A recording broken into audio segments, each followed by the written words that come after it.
这是刚从地里摘回来的紫苏，我们先将这些叶子仔细的清洗干净。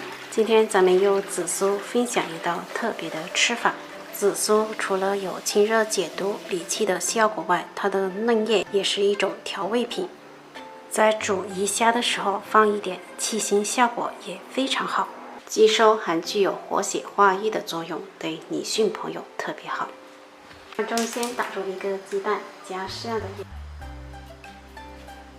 再少来点椒盐，用筷子将鸡蛋搅散搅匀，加3大汤匙面粉，1大汤匙玉米淀粉，先用筷子将它搅拌混合均匀。搅拌的过程可以加适量的清水，边加边搅拌。如果水的量掌握不好，调出来的面糊宁愿选择调稠一点，也不要调得太稀，不然的话做不出来成品的效果。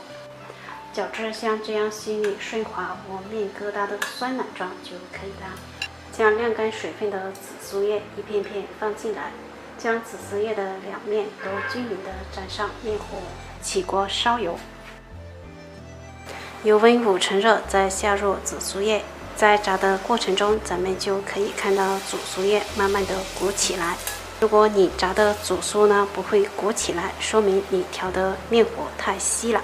切成中小火慢炸，将它们两面来回翻动，炸至像这样两面金黄就可以出锅啦。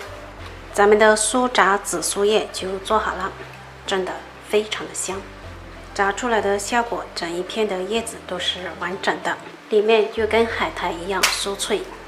这一锅估计的不够吃，喜欢的朋友可以在家试一下。